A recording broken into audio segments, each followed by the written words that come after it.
This is an intro to Elixir, dealing with some of the pattern matching and OTP processes and some general overview, which might be new for some of you and might be old news for others, but I know because it's Lucas, it's going to be awesome. So, and before I just, thank you very much. Who here works at Smile.io? Good. Thank you very much for hosting our first rebooted session. This is an awesome facility, and thank you for the food and the drinks. It's awesome. Okay, I think the introduction is done, right? I'm Lucas, and I'm going to talk about Elixir and have some quick introductions on that. So, okay, let's get started. What is Elixir? Elixir was created by this guy called Joseph Valin. He came from the Ruby background. He basically had this software house company in Brazil called Platform Tech, and they used to do they still do a bunch of Ruby on Rails and Ruby in general applications back there. But they had this problem. As they were doing more and more applications and doing more stuff, they had this problem. And this problem is it's not something new. It's something that was happening for a while. This is basically in the X. You can see the years from 85 to 2020. And in the Y, you can see the clock frequency measured in megahertz. So it's basically how the CPUs were getting faster and faster over the years. So arguably, if you create some code in this time, and you do nothing, you just sit there and do nothing, when you run your code in this time, your code arguably is going to be faster than it was before. It's going to run faster. The problem is you can see that eventually stop doing that. Eventually, the CPUs stop getting faster and faster as they were before. But what happened was that you know that we started to have more CPUs in our computers, and that came to a solution or something that to run code faster, you need to run it concurrently, which is basically running in parallel and also concurrent. When you run concurrent, you run your process and you stop and run this other process. When you run in parallel, you run two processes, one for each core at the same time. When you do both of those, you have parallelism. This is a hard word to say, parallelism, yeah. So he was trying to find solutions elsewhere, and he was reading this book related to 7 languages in 7 weeks. And one thing that he started to see or to understand better when he was reading this book was regarding the learning virtual machine and all these features.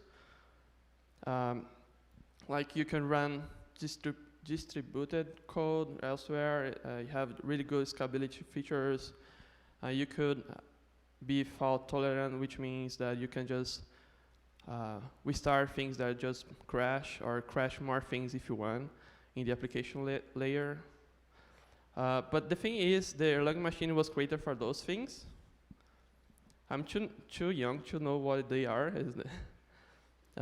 Basically, for the learning machine, you have a server and a bunch of connections, a bunch of other machines connected to that server. And you can see that this is still, I think this is still working, right? When you call someone, there's no delay. Like you can, when you call someone on Slack and there's this delay because of the internet, there's no delay for this system. But to write things on the Erlang machine, you have to use the Erlang language, which is not very good. First, the syntax is very weird. They have some missing features here and there. It is still growing, but it was not good for the pace that startups need to run. So here comes Elixir. So, okay, let's get started. What is Elixir? Elixir is a functional language, and a lot of people, I think people are saying things here like there is a bunch of talks here and there related to functional languages and being concurrently and work concurrently. And this is a quote from José Valim. Functional programming is associated with concurrency because it was not by design. That's the catch. It just happened that by making the complex parts of your system explicit, solving more complicated issues like concurrency becomes much simpler. This is very, very neat. Basically, you have like this isolation on your functions, and you can be sure that all the data you have there, and have anyone else, and people cannot poke the data you are changing without you're looking. So Elixir is dynamic typing. If someone asked the last time, it's strong typed dynamic typing. Like you cannot implicitly convert different types of data to other things, but there is no types that you, for example, for a function you have to pass this type of object. It's compiled, so for you to run Elixir, you have to compile it all the time. It's not it's not much of a pain because of optimizations they had. And Elixir is also very influenced by Ruby. I don't know if you guys know, but José Valim was, I think he still is, part of the Rails car team. So he used to have some videos on YouTube, like singing country music and committing to Rails 3, which was funny. And this is how it looks like, Elixir. Basically, you have some modules. You can reuse some modules inside your modules. You have functions. And if you have a Ruby background, how many people have Ruby background here? Cool, awesome, nice, good number. Basically, if you understand Ruby, you can probably guess what is happening here. Sorry? There's a typo? Okay, this is me trying to find, okay.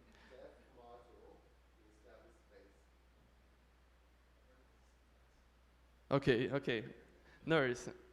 This is how it looks like, and Ruby developers can probably guess what all those means. And in Elixir, you have like just types. You have the types you expect it to have, like integer, floats, booleans, strings. And also this one is very interesting. This is called Atom. It's pretty similar symbols on Ruby. We have lists. As you can see, you can have multiple types of data on your lists. And one thing that Ruby developers must like is being able to concatenate lists like that and also subtract, which is something that is very common in Ruby. And this is a tuple. A tuple is a different type of list. It basically, and it's very used to do pattern matching. For example, this function here that returns something, and you can see what is the first element, and based on the first element, do something else. We also have keyword lists. This is something weird for me still. You can see it looks like an array or a list, but it's like an object. The first line and the third line is basically a syntax sugar for the second line. The second line, it is what is there. Basically, you have a list of tuples, and the first element of the tuple is going to be atom, and the second, the value you have. The interesting thing is that you can kind of make maps or objects that have the same key a few times, so it doesn't need to be unique. We also have maps. They are basically like objects in most languages, where you have just, and it's pretty similar to Ruby if you know. You have the arrows here, and if you use symbols or atoms, you can have the syntax sugar there. And one syntax thing to update a map, to create a new map, is doing this thing here in the third line, which is interesting. And this is an anonymous function. It works pretty similar with lambdas or blocks in Ruby. And also is very similar the way you call it. And we also have ifs conditionals, right? And unless, and use it like that. And also have switch cases. But you can see something weird happening in the switch case. You have this variable in the left side, but there's no declaration of variable on the top. And that gets us to pattern matching. Pattern matching is really interesting. You can see here we have, in other languages, it could be like an assignment. So you're assigning 1 to x. But the inverse is also true. In this case, 1 is also equals to x. And the thing is, it is assigning the number 1 to x, but it's also pattern matching. And you can see the difference here when you try to do with 2. It doesn't work because x is 1. So it's kind of, in Ruby, it was like 2 equals, like comparing the values of the things. And look at this example of lists. You have just list variable in the left side, and just list with 3 elements in the right side. And you can switch them, and you can match them again. And if you match with different things that don't match with the value that the variable has, you get an error. And also, it's nice to get some values out of the object you have there, the list. So I can get like the x and y from, which is 1 and 2 in this case. And this is the example that we just saw. Basically, if you get OK from your switch case for your message, you can just get the second value of the tuple in the pattern matching. But if it's an error, it's going to be a different thing, maybe a different structure, maybe it has something else. And you can do it with more things like maps. Like in the first line, you can see there is this declaration of data. And data is basically a map that we saw in the other slide, which has this company key and this other map that is hiring. And then you can turn this around and get the company name by just matching what is there. This is really nice, and you can also use that on function declarations, like those two, where you have the same functions, the same name, but because of the data, you can match like which company is hiring, which company is not, and you can print it out. It's very interesting, and you can like do different behaviors based on the functions you have and based on the pattern matching of the function. And you can also check for types, like when the answer is integer, is atom, or is a function, because you can also send functions as params or as arguments. How is that an improvement on switch? Sorry? How is that an improvement on switch? How does it improve the switch? You mean this switch? Switch case? Can you repeat the question? How is that an improvement on the switch state? Why would we want to do what you just showed us? So we would I see. define the same message twice, repeating ourselves, with just a simple changing a little bit of it. I see. The question was basically how this declaration here help us related to the switch in the other slide. Basically, like just this small change in the function declarations can help us do something else. That was the question, and the answer is basically, this is a very simple example, but you can see a really good examples online. I can send the link after. It's just a matter of like abstracting some logic out of your function and making your function smaller, or making a function more expect the data you are matching. And if you don't have that data passed to your function, you don't just run that function, and you don't have like to do a bunch of conditionals to make sure that the data is there and the type is correct, or something else is correct. You know, you can just do that in the function declaration and have like a wildcard. I totally understand the top part of it, the fact that if hiring is true, you should do something. That's good. Okay. Explanation of the second line is confusing for me, that if there are two different choices, I wouldn't do it that way. Like I would use a switch state. Okay. Using that true as a dark plus, good. Using the false, I don't understand. That's why I asked the question. I see. I was going to say, like, this style, I often find myself refactoring from case and switch statements to this style, and when I do it is when I really want declarative code. Think about factorial. So factorial of 0 is 1. Factorial of n would be n times factorial of n minus 1. And when you do it like that, you have no conditional logic in your code anymore. Where it switches is driven by the pattern matching. And hence your code, I find, when you have an opportunity to do that, will be more readable and easier to test.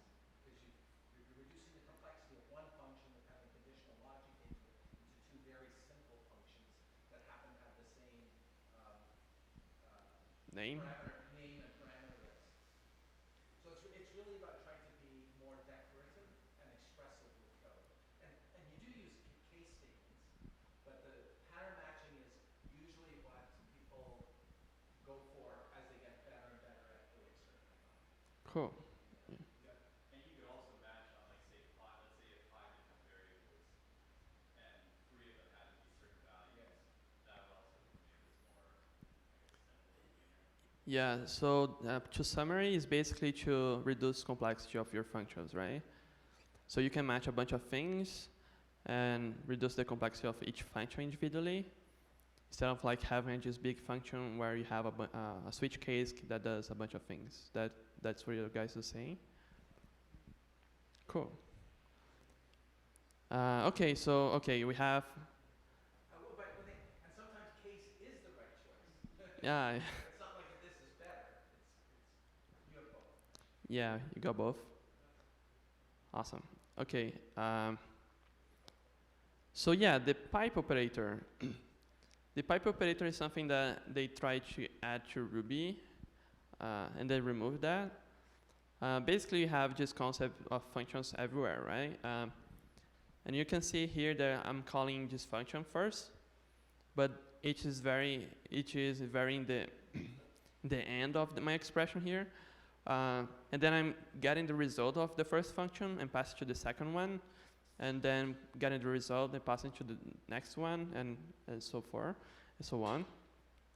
And the pipe operator help us to change this order and do something like this, where you have the first function and then pass the result of this first function to the second one. So you can read that like you are reading like text, normal text. It's very neat. And here are some examples. The first example is like the first slide I show, where you have Elixir rocks as a string passing to upcase, and the result of upcase is going to be passed to split, which is going to split into 2 words. I don't know, I think I see some people laughing. I think you recognize that those examples are from Elixir School, which is a link that is at the very end of this presentation. I really recommend you guys to check it out. So basically, the second line, you can see that there's this string, and you can pass the string to the second one using the pipe operator. And you don't have to pass anything else to those functions because the pipe operator is going to get the value and pass to the first argument. And you can have multiple arguments on your order functions, which I'm going to show later. This is something that people usually see on Elixir. You have something that is from top to bottom instead of like in line, and you can see exactly what is happening. You can also like put debugging functions on the middle of those and see and debug things. It's really nice. And this one is an example from our code base. I think it's fine to show. It's just I think I mentioned for a few of you that we have a Slack bot written in Elixir. And this is just an example of just exactly the same thing. Basically, you're assigning the result of all this to this variable called filter if help commands. I think SP wrote that, right? So basically, you're getting these arguments, and we are sorting them. You are making sure that they are unique, and then we filter them based on this other variable on the top. Really simple, but it's just just something that is in production from Smile that uses the pipe operator. How would you convert the last line into a pipe? How do I convert the last? You mean the anonymous function there? There is a way to improve that, but it's not going to convert to a pipe. As you know, in Ruby, you can like use the what is called the E character to like pass a method. So instead of like mapping and passing a block, you can just pass like E when you're doing a map and the symbol of the method. The same thing can happen here. You can just pass this function member to filter, but you cannot change that to be a pipe. I don't think you can. Maybe change member. Oh yes, you can. Oh no. Yeah, I don't think so. Yeah. You could pipe info commands into email member. Well, you could do that. Ah, that's nice. Yeah, you can pipe info commands. Most people wouldn't. Yeah, what you can do is pass 5 input commands to email the member and then X as an argument to the member. But I think this is a lot better. So sometimes you want to avoid like just piping just to pipe, and at least make it readable for whoever is trying to like edit code as well. Sorry, I missed most of that. Just because you're the back. What I'm saying though is easy, right? You could type the info commands into email the member, and then the only arguments to member would be the X, which is the current thing you're filtering on. Ah, I see. However, I think it's like clearer to understand this way than having to type info commands into member and then X. Cool, nice. Interesting. Yeah, this is very interesting. This is production code, so I don't know. I feel really happy to show this here. So okay, we saw a bunch of things, and there's lots more. There is EX. EX, for those who know about Ruby, is basically the same thing as IRB. It's basically an interactive. Good question. I forgot. Anyway, it's basically an interactive terminal. You can just like use EX and write Elixir code as you do with Python or Ruby. Or Node. Node, I think you can do that as well.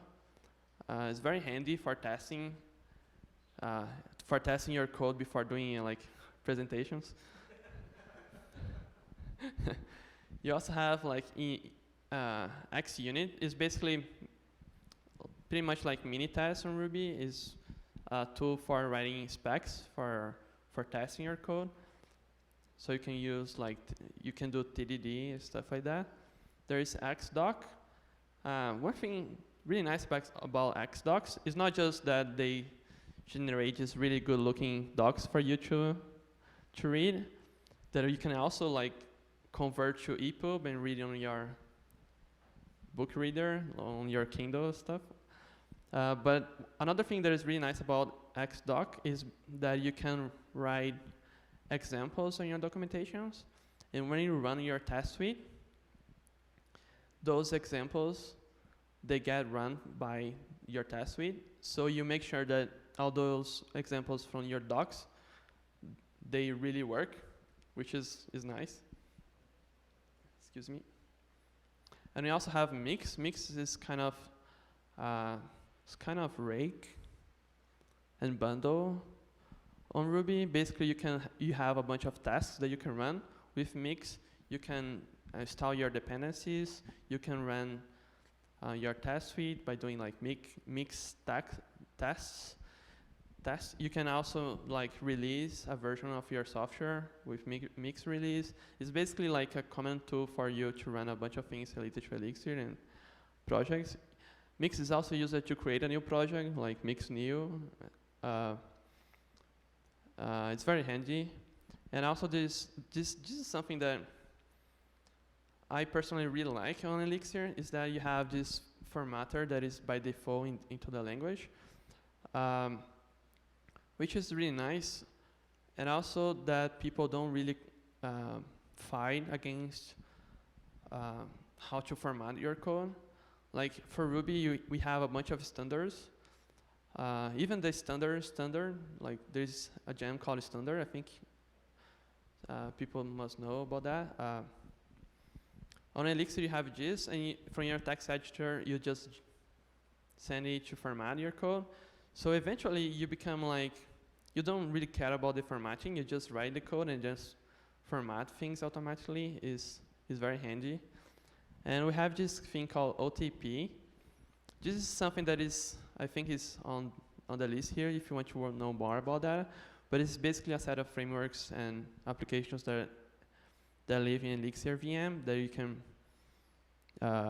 leverage and make sure you're using on applications. And also we have this thing called umbrella apps. It's literally pretty much like an umbrella. You have this core app and have a bunch of smaller apps like microservices kind of thing, but inside your app. It's really nice. I think it's pretty similar with Rails engine, if I understand that correctly, but it's not. But I think it tries to solve the same problem of getting this app really, really big, and then you have to split that app in a bunch of apps. You have GenStage. GenStage is basically a way of running things like a pipeline in sequence, in parallel. I think similar to Kafka, if I'm not wrong. It's basically a way of like running a bunch of processes. And we have this actor model, which Declan talked about that the last time we met. Basically is we have just actors here and there, and they communicate with messages.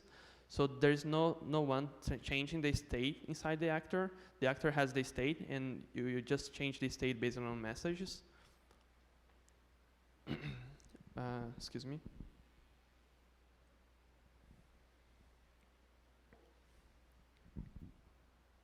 And then we have Acto. Actor is really nice for carrying the database and doing database stuff. It's basically Active Hacker, or the other one that is new, or I forgot, there is this new one in Ruby that is getting really popular over Active Hacker. Not over, but getting really popular. And on Elixir we have Phoenix. Phoenix is basically a framework, a web framework, like Rails, and is very influenced by Ruby, and you can see a bunch of things that are very similar to Rails. One thing that is worth noticing is that for Phoenix framework, you know when you're learning Rails and the example project is a blog. For this framework for Phoenix is a live chat, which leverages a lot the features from a learning VM, where you have just one server and a bunch of people connected. And when you want to share something, you can just share and broadcast this message to everyone, and everyone gets updated. This is a really nice example. This is something that I copied from this link at the bottom, like how much Phoenix is faster than other apps, other frameworks, how much the ecosystem is faster. Like Phoenix apps without caching drastically overperform Rails apps with caching. This is especially important because doing cache is hard. Validating cache is hard, and you have when you have too much custom or personalized content, you basically cannot cache. And this is other really nice example from this document here is for this company called Elixir report. They basically change to use Elixir, and according to the talk that they gave, they went from 100 servers to 5 with CPU above 10%, and they saw even like improvement in performance. This is kind of biased because, I mean, like, okay, on Smile we have this Rails app, and if we are going to rewrite everything from scratch right now, it's probably going to be a lot faster. Not just because we didn't know how to code in the past, but just because of legacy and technical debt that we create, and we try to fix it, but you cannot fix everything. And it's also not super easy to fix things. But even though, I think it's really impressive. So, okay, let's get started. What is Elixir? We talked about the Erlang VM and the features that it has, and the shiny features that José Valim saw and decided to create Elixir to fix this problem where you are not getting any faster on your CPUs. So you have to use multiple CPUs to run faster. And because José Valim was part of the Ruby community, he had like this software house really focused on Ruby. He created this Elixir really highly influenced on Ruby. And this is how Elixir looks like with the typo that I cannot see yet. I cannot see the typo.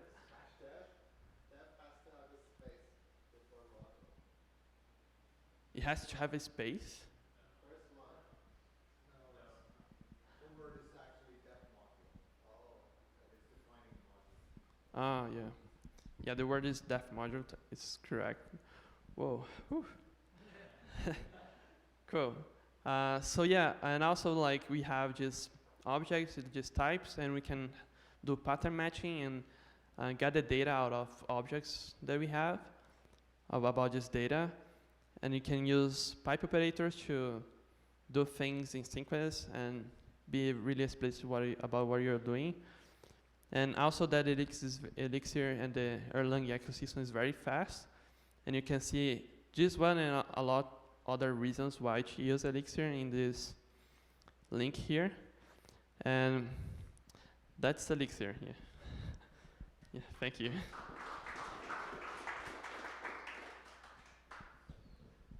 I'm going to open for questions now.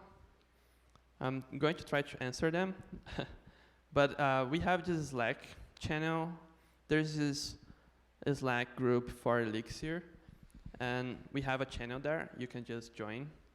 You can see the information on this website, KWElixir.ca. Yeah. Questions? No? I have someone posted it here.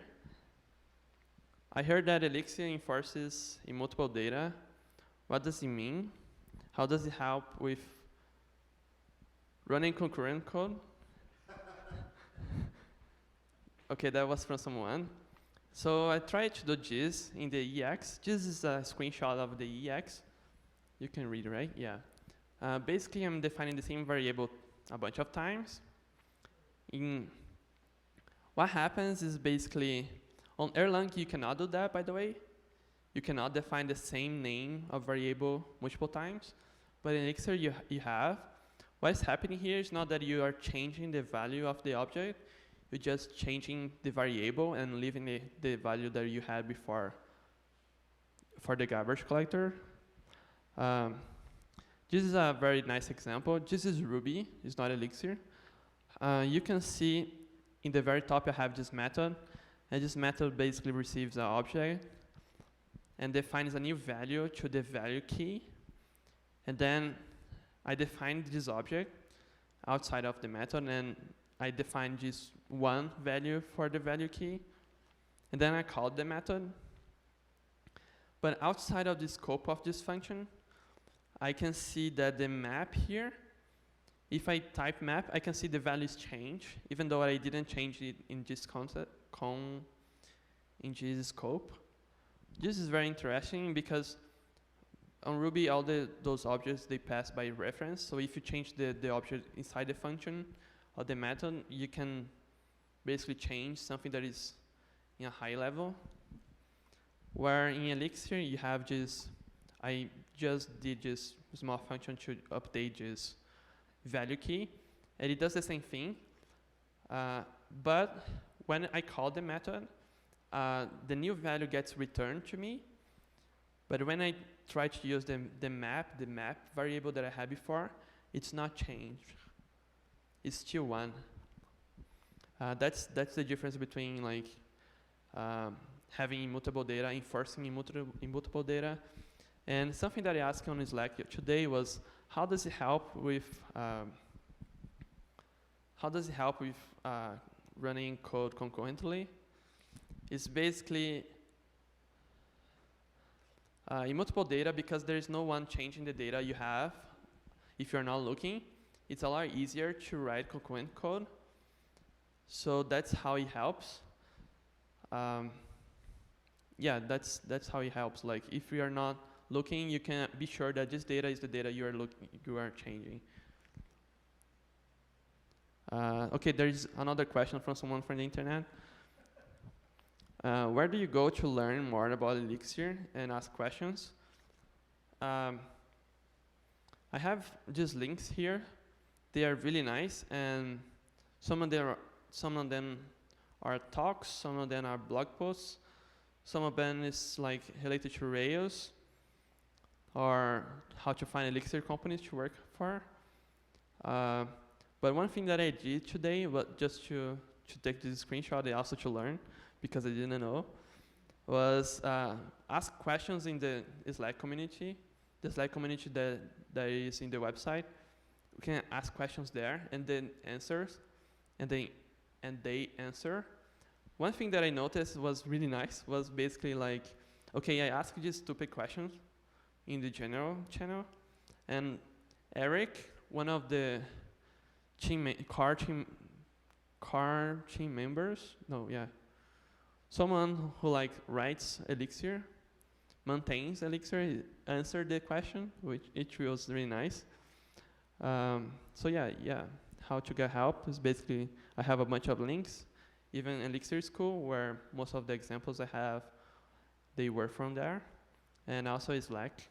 Slack is a nice place to get help and learn about Elixir. That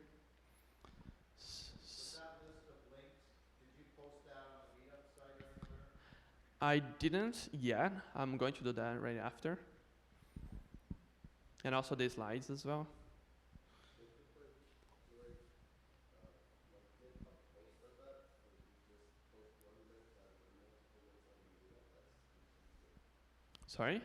If you can do that on GitHub and just post a link to the GitHub page on the thing, so people can go and just bookmark the GitHub link in this page.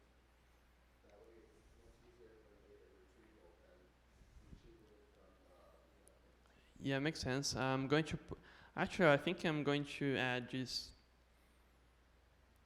We have this really simple website for the meetup. Maybe I can just add those links there because they are very helpful, most of them. Some of them are not really related, like this one is Rails that. If you want to know, just check this website. Yeah. Any more questions? I have a comment. Just there's a newsletter that comes out called Elixir Radar, and it comes out from Platform and Tech, the company that Jose works for or founded. I'm not sure which, but there's some good articles in there, and there's also links to jobs. You know, there's a lot of remote jobs because you can't expect all your Elixir developers to just want to go to whatever city you happen to be in. So it's a good resource for various articles and for jobs. Awesome. Cool. Yeah, Elixir Radar is a newsletter from Platform Tech. I know for sure that José Valim founded Platform Tech, but I don't know if you know, but there is news. There are news related to that. And there is this bank in Brazil called Nubank. It's pretty much like Tangerine here. They just bought Platform Tech, so everything is now moving to the community, which is, I think, is really nice. Everything that was named was owned by Platform Tech is moving to the community, the Elixir community. This is something really nice. Another thing is that José Valim and two other guys, they created this company called Dashbid.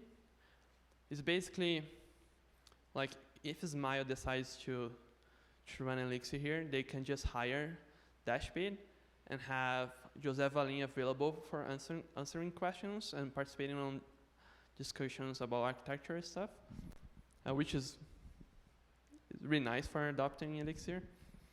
Yeah, just that. Cool. Thank you for pointing there. I don't think I have Elixir Radar. Cool. Any more questions, comments? Okay, yeah, I just wanted to thank you all for coming. This is the first meetup. I never did a meetup. I never helped organize a meetup, so I'm really happy to see all you here. Yeah, thank you.